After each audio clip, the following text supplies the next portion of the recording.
Shalom, bonjour, je suis serviteur de Dieu Alan Rich. Savez-vous que vous, en tant que chrétien païen, c'est-à-dire un non-juif chrétien, un croyant, vous obéissez sans vous en rendre compte à 9 des 10 commandements que Dieu a donnés à Moïse sur la montagne.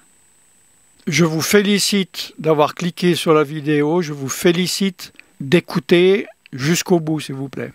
Ces commandements disent « Tu n'auras pas d'autres dieux devant ma face ». Vous, chrétiens, est-ce que ça vous viendrait à l'idée, avez-vous dans la conscience, dans l'esprit, d'avoir un autre Dieu devant votre face? Non. Par légalisme, par une loi, vous lisez tous les matins ces lois et vous dites « Oh là là, heureusement que j'ai lu aujourd'hui que je n'ai pas le droit d'avoir d'autres dieux dans votre face ». Non. Pourquoi? Parce que Dieu a mis sa loi dans votre cœur. Ce n'est pas par légalisme que vous respectez. Peut-être que vous ne vous rendez même pas compte que vous respectiez 9 commandements sur 10. Tu ne feras pas d'image taillée, tu ne te prosterneras pas devant. Le Saint-Esprit t'a enseigné à ne pas le faire. Tu n'es pas enclin à le faire, pas par loi intellectuelle, pour des raisons théologiques ou doctrinales. Dans ton cœur, tu sais que tu ne vas pas adorer des idoles. Tu ne prendras point le nom de l'Éternel de Dieu en vain. Est-ce que tu prends le nom de l'Éternel de Dieu en vain? Est-ce que tu es comme les gens du monde qui n'arrêtent pas de dire nom de... etc. etc. Non, parce que Dieu t'a enseigné.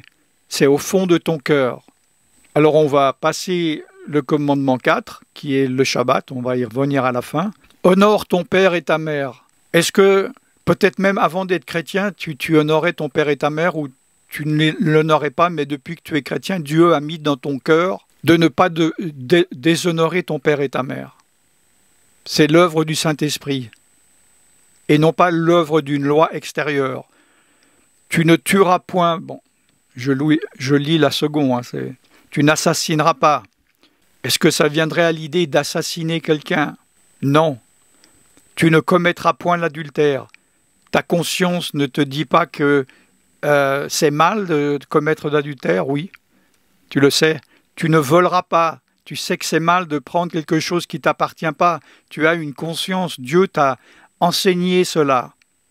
Tu ne porteras point de faux témoignages contre ton prochain. Si tu es un vrai chrétien, tu ne portes pas faux témoignages contre ton prochain. Mes frères et sœurs, toutes les personnes qui disent « je suis chrétien », voire « je suis pasteur, je suis prophète », et sur Internet et qui portent des faux témoignages par rapport à d'autres, ce ne sont pas des vrais chrétiens. Parce qu'ils ne respectent pas cela, ils n'obéissent pas au Saint-Esprit. Mais si toi tu es un vrai chrétien, tu sais que tu ne dois pas mentir et dire du mal, apporter de faux témoignages contre ton prochain. Tu ne convoiteras point les choses de ton prochain. Tu sais que c'est mal de convoiter.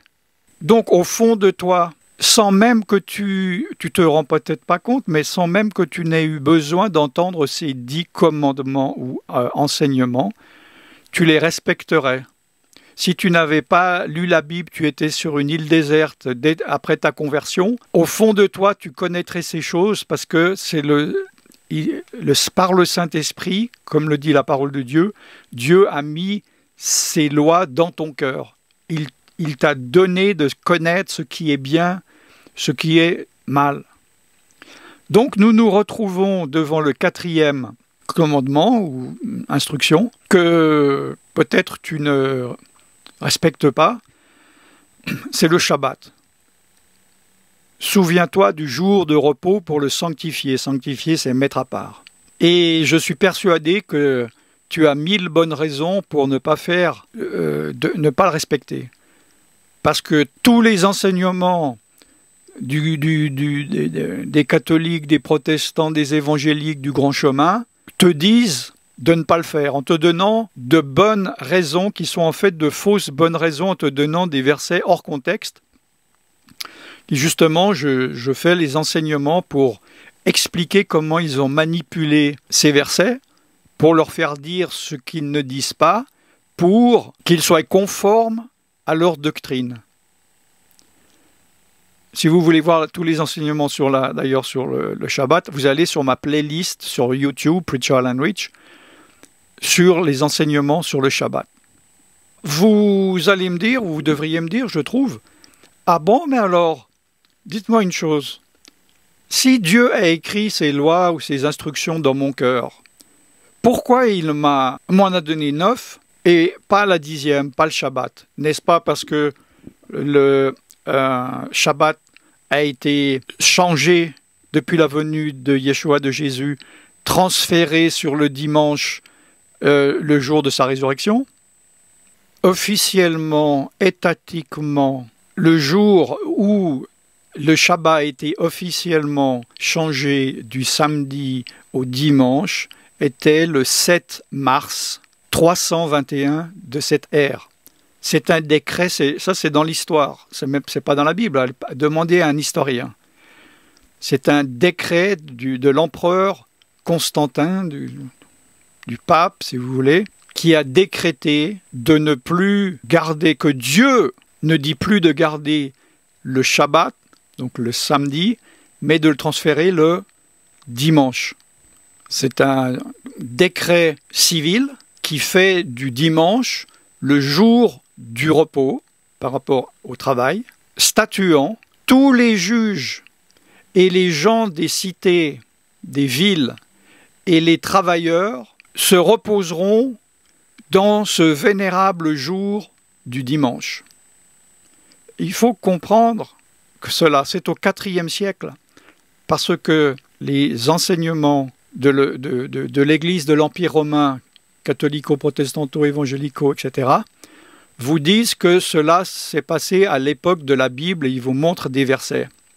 Ce n'est pas le cas. J'en parlerai dans d'autres vidéos. Je ne suis pas là pour vous imposer, et il est très mauvais de commencer à émettre l'idée d'éventuellement se reposer le samedi, de respecter le Shabbat, sans vraiment comprendre et connaître, et le faire par légalisme. J'en parle dans une autre vidéo. Je ne suis pas là pour vous imposer quelque chose, un point de vue. Je ne judaïse pas. Je ne suis pas là pour vous dire d'obéir à la loi de Moïse. Nous ne sommes pas sous la loi. Nous ne l'avons jamais été, nous ne le serons jamais. Nous sommes sous la grâce. Et il y a quelqu'un qui vous met la confusion par rapport au Shabbat. C'est le diable.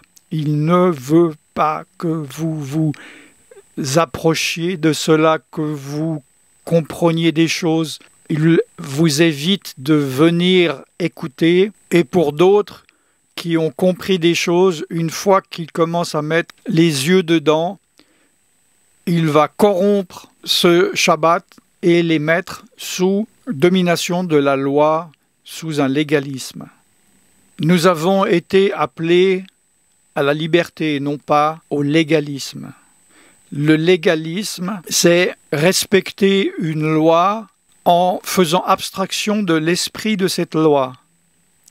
Je vais vous donner un exemple. Si dans le pays où j'habite, il y a dans une rue où il y a une école, on me dit d'aller à 30 à l'heure. Je roule à 30 à l'heure, il y a un enfant qui traverse, je continue à rouler à 30 à l'heure, je tue l'enfant. Le légalisme, c'est de dire, la loi me dit d'aller à 30 à l'heure, je suis allé à 30 à l'heure. Qui m'a dit de m'arrêter s'il y avait un enfant? Si je n'aurais plus roulé à 30 à l'heure, j'aurais enfreint la loi. Ça, c'est l'esprit de légalisme. Ne pas comprendre pourquoi la loi a été instaurée. Ne pas comprendre l'esprit d'une loi. Pour votre information, ces 10 paroles, ces 10 commandements, en hébreu dans la Bible, ce n'est pas le mot commandement. Hein. Ça, c'est l'Empire romain, le catholicisme et son enfant bien-aimé, le protestantisme et ses petits-enfants évangéliques, charismatiques, pentecôtistes, etc., qui ont gardé ces termes. Ce sont 10 instructions. C'est important à comprendre parce que quand on parle de la loi, il faut savoir de quoi on parle. Je vous retrouve donc très bientôt pour un autre angle d'approche et des enseignements sur le Shabbat. Je suis serviteur de Dieu Alan Rich et je vous bénis dans le nom tout-puissant de Yeshua. Shalom.